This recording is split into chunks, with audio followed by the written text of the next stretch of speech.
ਓਮ ਸ਼ਾਂਤੀ। ਅੱਜ ਸੁਣਦੇ ਹਾਂ 20 ਅਕਤੂਬਰ 2023 ਦੇ ਬਾਬਾ ਦੇ ਸਾਕਾਰ ਮਹਾਵਾਕ। ਬਾਬਾ ਬੋਲੇ, ਮਿੱਠੇ ਬੱਚੇ, ਦੇਸ਼ ਸਹਿਤ ਸਭ ਕੁਛ ਭੁੱਲ ਇੱਕ ਬਾਪ ਨੂੰ ਯਾਦ ਕਰੋ ਤਾਂ ਕਹਾਂਗੇ ਮਾਤੇਲੇ ਬੱਚੇ। ਇਸ ਪੁਰਾਣੀ ਦੁਨੀਆ ਤੋਂ ਹੁਣ ਤੁਹਾਡੀ ਬੁੱਧੀ ਹਟ ਜਾਣੀ ਚਾਹੀਦੀ ਹੈ। ਪ੍ਰਸ਼ਨ ਹੈ, ਬਾਪ ਦਾ ਗਿਆਨ ਕਿੰਨਾ ਬੱਚਿਆਂ ਦੀ ਬੁੱਧੀ ਵਿੱਚ ਸਹਿਜ ਹੀ ਬੈਠ ਜਾਂਦਾ ਹੈ? ਬਾਪ ਦਾ ਗਿਆਨ ਕਿੰਨਾ ਬੱਚਿਆਂ ਦੀ ਬੁੱਧੀ ਵਿੱਚ ਸਹਿਜ ਬੈਠ ਜਾਂਦਾ ਹੈ? ਉੱਤਰ, ਜੋ ਗਰੀਬ ਬੱਚੇ ਨੇ, ਜਿਨ੍ਹਾਂ ਦਾ ਮੋਹ ਨਸ਼ਟ ਹੈ, ਬੁੱਧੀ ਵਿਸ਼ਾਲ ਹੈ, ਉਹਨਾਂ ਦੀ ਬੁੱਧੀ ਵਿੱਚ ਸਾਰਾ ਗਿਆਨ ਸਹਿਜ ਬੈਠ ਜਾਂਦਾ ਹੈ। ਬਾਕੀ ਜਿਨ੍ਹਾਂ ਨੂੰ ਬੁੱਧੀ ਵਿੱਚ ਰਹਿੰਦਾ ਸਾਡਾ ਧਨ, ਸਾਡਾ ਘਰ, ਮੇਰਾ ਪਤੀ, ਉਹ ਗਿਆਨ ਨੂੰ ਧਾਰਨ ਕਰ ਉੱਚ ਪਦ ਪਾ ਨਹੀਂ ਸਕਦੇ। ਬਾਪ ਦਾ ਬਣਨ ਤੋਂ ਬਾਅਦ ਵੀ ਲੌਕਿਕ ਸੰਬੰਧਾਂ ਨੂੰ ਯਾਦ ਕਰਨਾ ਮਨ ਕੱਚੀ ਸਗਾਈ ਹੈ। ਉਹਨਾਂ ਨੂੰ ਸੋਤੇਲਾ ਕਿਹਾ ਜਾਂਦਾ ਹੈ। ਮਰਨਾ ਤੇਰੀ ਗਲੀ ਵਿੱਚ, ਜੀਣਾ ਤੇਰੀ ਗਲੀ ਵਿੱਚ ਗੀਤ ਹੈ। ਓਮ ਸ਼ਾਂਤੀ। ਮਿੱਠੇ ਮਿੱਠੇ ਬੱਚਿਆਂ ਨੇ ਗੀਤ ਦਾ ਅਰਥ ਆਪੇ ਹੀ ਸਮਝਿਆ ਹੋਏਗਾ। ਹੁਣ ਜਿਉਂਦੇ ਜੀ ਆ ਕੇ ਬਾਪ ਦਾ ਬਣਨਾ ਹੈ। ਪੁਰਾਣੀ ਦੁਨੀਆ ਜਿਸ ਨੂੰ ਰੌਰਵ ਨਰਕ ਕਿਹਾ ਜਾਂਦਾ, ਉਸ ਨੂੰ ਭੁੱਲਣਾ ਵੀ ਹੈ, ਛੱਡਣਾ ਵੀ ਹੈ। ਰੌਰਵ ਨਰਕ ਨੂੰ ਭੁੱਲ ਸਵਰਗ ਨੂੰ ਯਾਦ ਕਰਨਾ ਹੈ। ਆਪਣੇ ਆਪ ਨੂੰ ਆਤਮਾ ਸਮਝ ਆਪਣੇ ਬਾਪ ਨੂੰ ਯਾਦ ਕਰਨਾ ਹੈ। ਪੁਰਾਣੀ ਦੁਨੀਆ ਤੋਂ ਬੁੱਧੀ ਹਟ ਜਾਣੀ ਚਾਹੀਦੀ ਹੈ। ਉਸ ਦੇ ਲਈ ਪੁਰਸ਼ਾਰਥ ਚਾਹੀਦਾ ਹੈ। ਇਹ ਹੈ ਜਨਮ ਜਨਮਾਂਤਰ ਦਾ ਕਰਮ ਬੰਧਨ। ਇੱਕ ਜਨਮ ਦਾ ਨਹੀਂ, ਜਨਮ ਜਨਮਾਂਤਰ ਦਾ ਕਰਮ ਬੰਧਨ ਹੈ। ਕਿੰਨੇ ਪਾਪ ਕਿਸ ਕਿਸ ਨਾਲ ਕੀਤੇ, ਉਹ ਸਭ ਜਨਮ ਲੈ ਭੋਗਣੇ ਪੈਂਦੇ ਨੇ। ਇਸ ਕਰਮ ਬੰਧਨ ਦੀ ਦੁਨੀਆ ਨੂੰ ਭੁੱਲ ਜਾਣਾ ਹੈ। ਇਹ ਛੀਛੀ ਦੁਨੀਆ ਹੈ, ਪਤਿਤ ਸਰੀਰ ਹੈ ਨਾ। ਇਸ ਤੋਂ ਮੋਹ ਮਿਟਾਣਾ ਹੈ। ਗਰੀਬਾਂ ਦਾ ਮੋਹ ਸਹਿਜ ਮਿਟ ਜਾਂਦਾ ਹੈ। ਸਾਹੂਕਾਰਾਂ ਦਾ ਮੁਸ਼ਕਿਲ ਮਿਟਦਾ ਹੈ। ਉਹ ਸਮਝਦੇ ਨੇ ਅਸੀਂ ਸਵਰਗ ਵਿੱਚ ਸੁਖੀ ਬੈਠੇ ਹਾਂ, ਗਰੀਬ ਦੁਖੀ ਨੇ। ਉਹ ਤਾਂ ਸਾਰਾ ਭਾਰਤ ਗਰੀਬ ਹੈ। ਉਹਨਾਂ ਵਿੱਚੋਂ ਜੋ ਗਰੀਬ ਨੇ ਉਹ ਫੰਡ ਉਠਾਉਂਦੇ ਨੇ। ਉਹਨਾਂ ਦੇ ਲਈ ਬਾਪ ਆਉਂਦੇ ਨੇ। ਗਰੀਬਾਂ ਨੂੰ ਜਾਸਤੀ ਵਰਸਾ ਮਿਲਦਾ ਹੈ। ਸਬ ਸੈਂਟਰ 'ਚ ਦੇਖੋ, ਸਾਹੂਕਾਰ ਕੋਈ ਮੁਸ਼ਕਿਲ ਠਹਿਰ ਸਕਦੇ ਨੇ।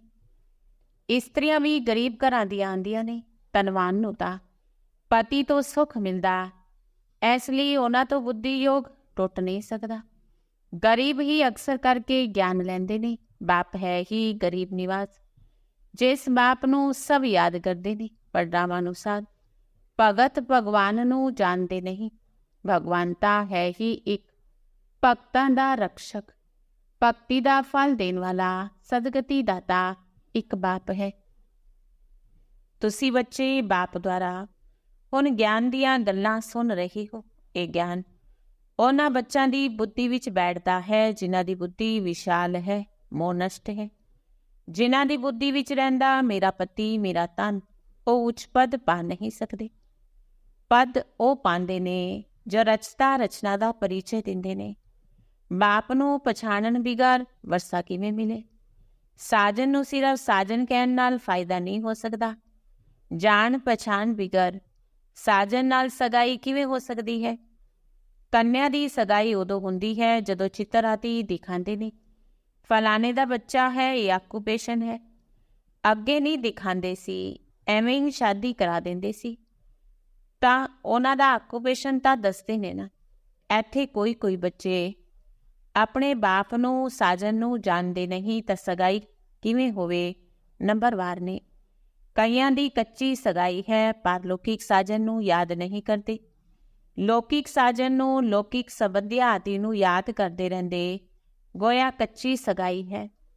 ਉਹਨਾਂ ਨੂੰ ਸੋਤੇਲੇ ਬੱਚੇ ਕਿਹਾ ਜਾਂਦਾ, ਪੱਕੇ ਨੂੰ ਮਾਤੇਲੇ ਬੱਚੇ ਕਿਹਾ ਜਾਂਦਾ। ਮਾਤੇਲੇ ਬੜੇ ਥੋੜ੍ਹੇ ਨੇ, ਭੱਟੀ ਵਿੱਚ ਐਨੇ ਪਏ, ਉਹਨਾਂ ਵਿੱਚੋਂ ਕਿੰਨੇ ਕੱਚੇ ਨਿਕਲ ਗਏ। ਆਪਣੇ ਸਾਜਨ ਨੂੰ ਪਹਿਚਾਣਿਆ ਹੀ ਨਹੀਂ। ਜਿਵੇਂ ਪਾਰਾ ਹੱਥ 'ਤੇ ਠਹਿਰਦਾ ਨਹੀਂ ਨਾ, ਉਵੇਂ ਯਾਦ ਵੀ ਇੰਨੀ ਮੁਸ਼ਕਿਲ ਹੈ। ਕੜੀ ਕੜੀ ਭੁੱਲ ਜਾਂਦੇ ਨੇ। 25-30 ਵਰ੍ਹੇ ਵਾਲੇ ਵੀ ਪੂਰਾ ਯਾਦ ਨਹੀਂ ਕਰ ਸਕਦੇ।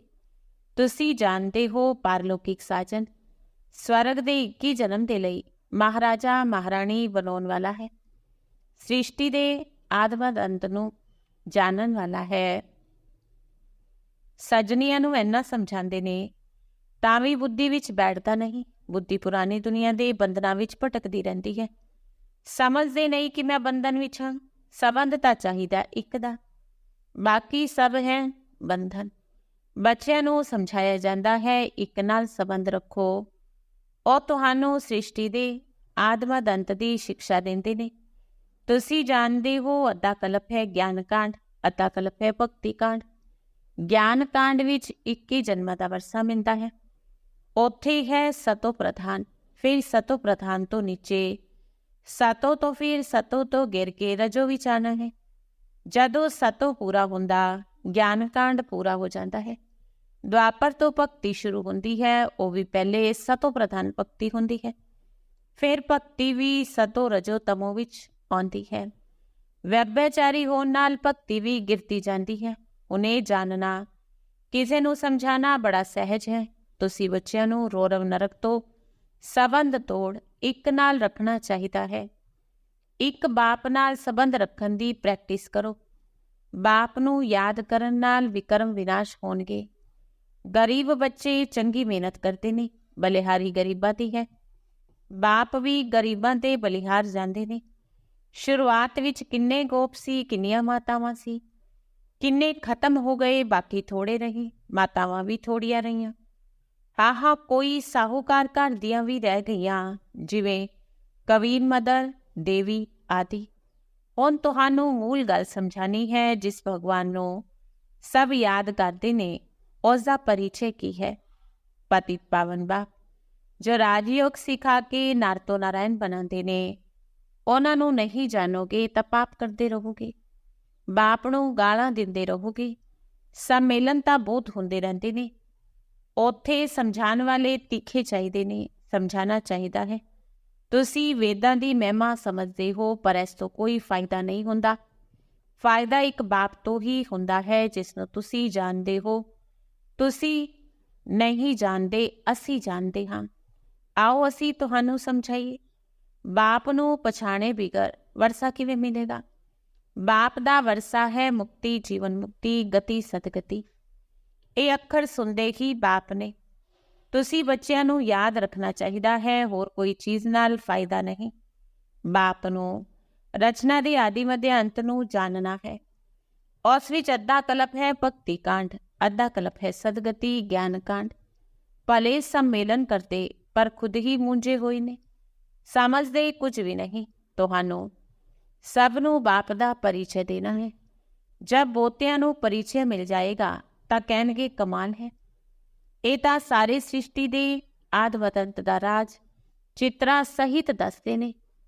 ਮਾਤਾਵਾਂ ਨੂੰ ਬੜਾ ਨਸ਼ਾ ਰਹਿਣਾ ਚਾਹੀਦਾ ਹੈ। ਪੁਰਸ਼ ਮਦਦ ਕਰਨ ਲਈ ਤਿਆਰ ਨੇ, ਡਾਇਰੈਕਸ਼ਨ ਬਾਪ ਦਿੰਦੇ ਨੇ। ਕਰਨਾ ਕੰਨਿਆਵਾਂ ਮਾਤਾਵਾਂ ਨੇ ਹੈ। ਅੱਜ ਕੱਲ੍ਹ ਕੰਨਿਆ ਮਾਤਾਵਾਂ ਦੀ ਮਹਿਮਾ ਜਾਸਤੀ ਹੈ। ਗਵਰਨਰ, ਪ੍ਰਾਈਮ ਮਿਨਿਸਟਰ ਵੀ ਮਾਤਾ ਬਣਦੀਆਂ ਨੇ। ਇੱਕ ਪਾਸੇ ਨੇ ਉਹ ਮਾਤਾਵਾਂ, ਇੱਕ ਤੁਸੀਂ ਹੋ ਪਾਂਡਵਾਂ ਦੀਆਂ ਮਾਤਾਵਾਂ। ਉਹਨਾਂ ਦੀ ਉਛਲ ਜ਼ਿਆਦਾ ਹੈ ਕਿਉਂਕਿ ਉਹਦਾ ਰਾਜ ਹੈ ਨਾ। ਤੁਹਾਨੂੰ ਤਾਂ 3 ਪੈਰ ਪ੍ਰਿਥਵੀ ਤੇ ਵੀ ਨਹੀਂ ਮਿਲਦੇ। ਬਾਪ ਤੁਸੀਂ ਬੱਚਿਆਂ ਨੂੰ ਅਨੇਕ ਰਾਜ ਸਮਝਾਉਂਦੇ ਰਹਿੰਦੇ ਨੇ। ਤੁਸੀਂ ਹੁਣ ਸਵਰਗ ਦਾ ਵਰਸਾ ਪਾਉਂਦੇ ਹੋ। ਸਾਜਨ ਤੁਹਾਨੂੰ ਸ਼ਿੰਗਾਰਦੇ ਨੇ, ਮਹਾਰਾਣੀ ਬਣਾ ਦਿੰਦੇ ਨੇ। ਅਜਿਹੇ ਸਾਜਨ ਤੋਂ ਬੁੱਧੀਯੋਗ ਨਾ ਰੱਖਣਾ, ਇਹ ਤਾਂ ਬਹੁਤ ਭਾਰੀ ਭੁੱਲ ਹੈ। ਬੱਚਿਆਂ ਨੂੰ ਸਮਝਾਉਂਦੇ ਬਹੁਤ ਨੇ, ਸਿਰਫ ਗਿਆਨ ਤੇ ਭਗਤੀ ਦਾ ਕੰਟਰਾਸਟ ਦੱਸੋ। ਭਾਰਤ ਵਿੱਚ ਗਾਇਆ ਹੋਇਆ ਹੈ, ਦੁੱਖ ਵਿੱਚ ਸਿਮਰਨ ਸਭ ਕਰਨ, ਸੁੱਖ ਵਿੱਚ ਕਰੇ ਨਾ ਕੋਈ। ਸੁੱਖ ਵਿੱਚ ਕਿਉਂ ਯਾਦ ਕਰਨਗੇ?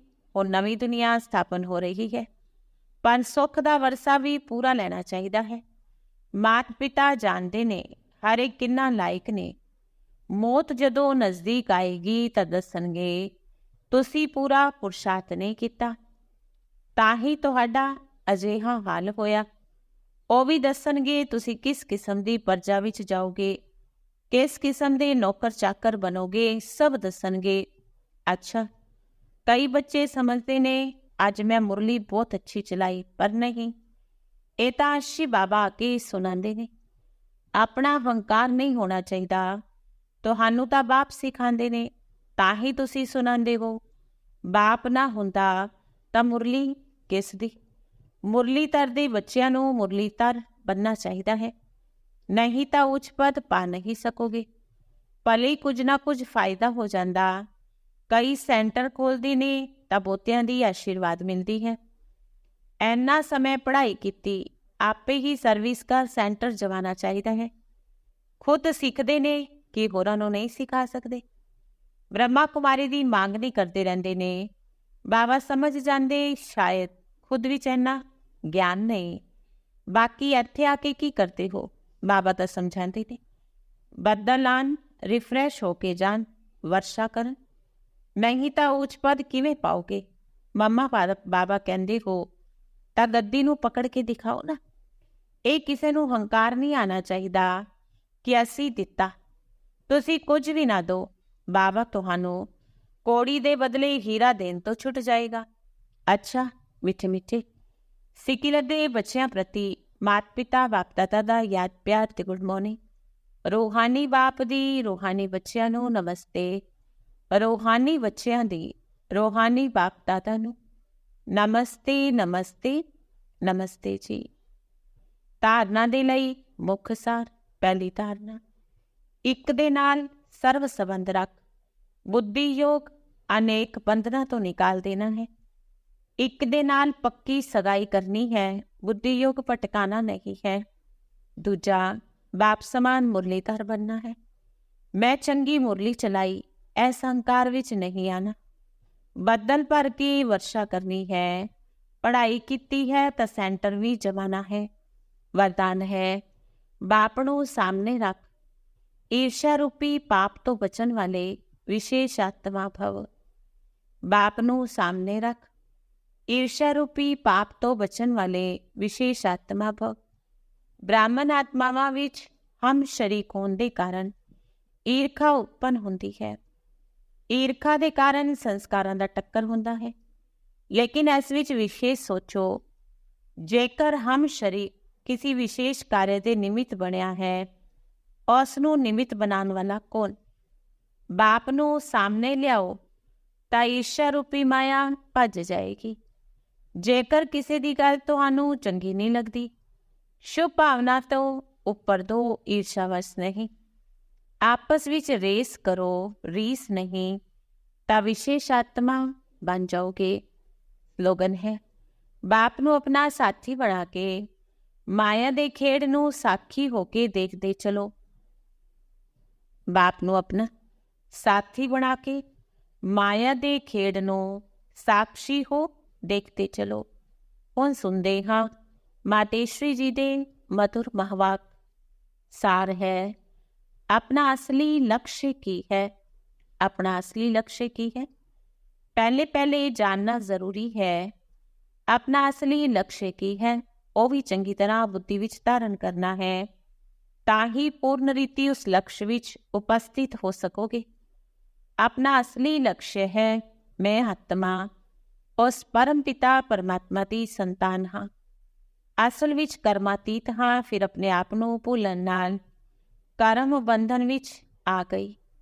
ਹੁਣ ਫਿਰ ਤੋਂ ਉਹ ਯਾਦ ਆਉਣ ਨਾਲ, ਇਸ ਈਸ਼ਵਰੀ ਯੋਗ ਵਿੱਚ ਰਹਿਣ ਨਾਲ ਆਪਣੇ ਕੀਤੇ ਹੋਏ ਵਿਕਰਮ ਵਿਨਾਸ਼ ਕਰ ਰਹੇ ਹਾਂ।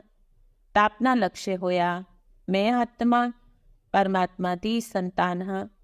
ਬਾਕੀ ਕੋਈ ਆਪਣੇ ਆਪ ਨੂੰ ਹਮਸੋ ਦੇਵਤਾ ਸਮਝ ਕੇ ਉਸ ਲਕਸ਼ ਵਿੱਚ ਸਥਿਤ ਰਹੋਗੇ ਤਾਂ ਜੋ ਪਰਮਾਤਮਾ ਦੀ ਸ਼ਕਤੀ ਹੈ ਮਿਲ ਨਹੀਂ ਸਕੇਗੀ, ਨਾ ਤੁਹਾਡੇ ਵਿਕਰਮ ਵਿਨਾਸ਼ ਹੋਣਗੇ। ਉਹਨੇ ਆਪਣੇ ਆਪ ਨੂੰ ਫੁੱਲ ਗਿਆਨ ਹੈ ਕਿ ਮੈਂ ਆਤਮਾ ਪਰਮਾਤਮਾ ਦੀ ਸੰਤਾਨ ਕਰਮਾਤੀਤ ਹੋ ਭਵਿੱਖ ਵਿੱਚ ਜਾ ਕੇ ਜੀਵਨ ਮੁਕਤ ਦੇਵੀ ਦੇਵਤਾ ਪਦ ਪਾਵਾਂਗੇ। ਇਸ ਲਕਸ਼ ਵਿੱਚ ਰਹਿਣ ਨਾਲ ਤਾਕਤ ਮਿਲ ਜਾਂਦੀ ਹੈ। ਹੁਣ ਇਹ ਜੋ ਮਨੁੱਖ ਚਾਹੁੰਦੇ ਨੇ, ਸਾਨੂੰ ਸੁਖ ਸ਼ਾਂਤੀ ਪਵਿੱਤਰਤਾ ਚਾਹੀਦੀ ਹੈ, ਉਹ ਵੀ ਜਦੋਂ ਪੂਰਨ ਯੋਗ ਹੋਏਗਾ ਤਾਂ ਹੀ ਪ੍ਰਾਪਤੀ ਹੋਵੇਗੀ। ਬਾਕੀ ਦੇਵਤਾ ਪਦ ਆਪਣੀ ਭਵਿੱਖ ਪ੍ਰਲਬਧ ਹੈ। ਆਪਣਾ ਪੁਰਸ਼ਾਰਥ ਵੱਖ ਹੈ, ਆਪਣੀ ਪ੍ਰਲਬਧ ਵੀ ਵੱਖ ਹੈ। ਇਹ ਲਕਸ਼ ਵੀ ਵੱਖ ਹੈ। ਆਪਣੇ ਇਸ ਲਕਸ਼ ਨੂੰ ਨਹੀਂ ਰਹਿਣਾ ਕਿ ਮੈਂ ਪਵਿੱਤਰ ਆਤਮਾ ਆਖਰੀ ਪਰਮਾਤਮਾ ਬਣ ਜਾਵਾਂਗੀ, ਨਹੀਂ, ਪਰ ਸਾਨੂੰ ਪਰਮਾਤਮਾ ਨਾਲ ਯੋਗ ਲਗਾ ਕੇ ਆਪਣੀ ਆਤਮਾ ਨੂੰ ਪਵਿੱਤਰ ਬਣਾਉਣਾ ਹੈ। ਬਾਕੀ ਆਤਮਾ ਕੋਈ ਪਰਮਾਤਮਾ ਨਹੀਂ ਬਣਦੀ। ਦੂਜਾ ਪੁਆਇੰਟ ਹੈ, ਐਸਾ ਵਿਨਾਸ਼ੀ ਗਿਆਨ ਤੇ ਅਨੇਕ ਨਾਮ ਰੱਖੇ ਹੋਏ ਨੇ। ਐਸਾ ਵਿਨਾਸ਼ੀ ਗਿਆਨ ਤੇ ਅਨੇਕ ਨਾਮ ਰੱਖੇ ਹੋਏ ਨੇ।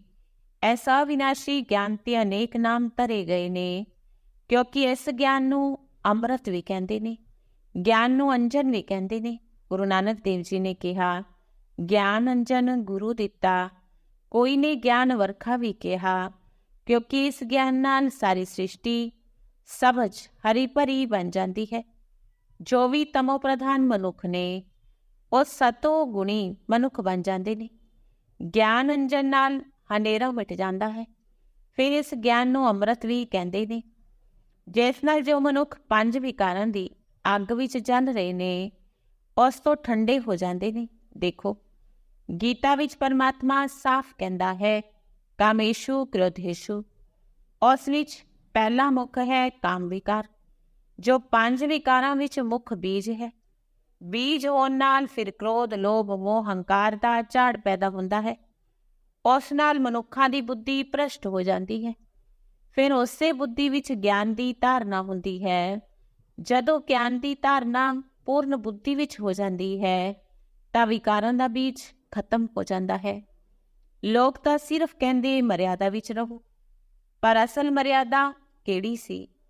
ਉਹ ਮਰਿਆਦਾ ਅੱਜ ਕੱਲ੍ਹ ਟੁੱਟ ਗਈ ਹੈ। ਕਿਤੇ ਉਹ ਸਤਯੁਗੀ, ਤ੍ਰੇਤਾ ਯੁਗੀ ਦੇਵੀ ਦੇਵਤਾਵਾਂ ਦੀ ਮਰਿਆਦਾ, ਜੋ ਗ੍ਰਸਤ ਵਿਵਹਾਰ ਵਿੱਚ ਰਹਿ ਕੇ ਕਿਵੇਂ ਨਿਰਵਿਕਾਰੀ ਪ੍ਰਵਿਰਤੀ ਵਿੱਚ ਰਹਿੰਦੇ ਸੀ, ਹੁਣ ਸੱਚੀ ਮਰਿਆਦਾ ਕਿੱਥੇ ਹੈ? ਅੱਜ ਕੱਲ੍ਹ ਤਾਂ ਉਲਟੀ ਵਿਕਾਰੀ ਮਰਿਆਦਾ ਪਾਲਨ ਕਰ ਰਹੇ ਨੇ। ਇੱਕ ਦੋ ਨੂੰ ਐਵੇਂ ਹੀ ਸਿਖਾਉਂਦੇ ਨੇ, ਮਰਿਆਦਾ ਵਿੱਚ ਚੱਲੋ। ਮਨੁੱਖ ਦਾ ਪਹਿਲਾ ਕੀ ਫਰਜ਼ ਹੈ ਉਹ ਕੋਈ ਨਹੀਂ ਜਾਣਦਾ। ਬਸ ਇੰਨਾ ਪ੍ਰਚਾਰ ਕਰਦੇ ਮਰਿਆਦਾ ਵਿੱਚ ਰਹੋ, ਮਗਰ ਇਹ ਨਹੀਂ ਜਾਣਦੇ ਕਿ ਮਨੁੱਖ ਦੀ ਪਹਿਲੀ ਮਰਿਆਦਾ ਕਿਹੜੀ ਹੈ। ਮਨੁੱਖ ਦੀ ਪਹਿਲੀ ਮਰਿਆਦਾ ਹੈ ਨਿਰਵਿਕਾਰੀ ਬਣਨਾ। ਜੇਕਰ ਕੋਈ ਨੂੰ ਅਜਿਹਾ ਪੁੱਛਿਆ ਜਾਏ, ਤੁਸੀਂ ਇਸ ਮਰਿਆਦਾ ਵਿੱਚ ਰਹਿੰਦੇ ਹੋ, ਤਾਂ ਕਹਿ ਦਿੰਦੇ, ਅੱਜ ਕੱਲ੍ਹ ਇਸ ਕਲਯੁਗੀ ਸ੍ਰਿਸ਼ਟੀ ਵਿੱਚ ਨਿਰਵਿਕਾਰੀ ਹੋਣ ਦੀ ਹਿੰਮਤ ਨਹੀਂ। ਹੁਣ ਇਸ ਮੂੰਹ ਤੋਂ ਕਹਿਣਾ ਮਰਿਆਦਾ ਵਿੱਚ ਰਹੋ, ਨਿਰਵਿਕਾਰੀ ਬਣੋ, ਇਸ ਨਾਲ ਕੋਈ ਨਿਰਵਿਕਾਰੀ ਬਣ ਨਹੀਂ ਸਕਦਾ। ਨਿਰਵਿਕਾਰੀ ਬਣਨ ਦੇ ਲਈ ਪਹਿਲੇ ਇਸ ਗਿਆਨ ਤਲਵਾਰ ਨਾਲ 5 ਵਿਕਾਰਾਂ ਦੇ ਬੀਜ ਨੂੰ ਖਤਮ ਕਰਨਾ ਹੈ, ਤਾਂ ਹੀ ਵਿਕਰਮ ਭਸਮ ਹੋ ਸਕਣਗੇ। ਅੱਛਾ, ਓਮ ਸ਼ਾਂਤੀ।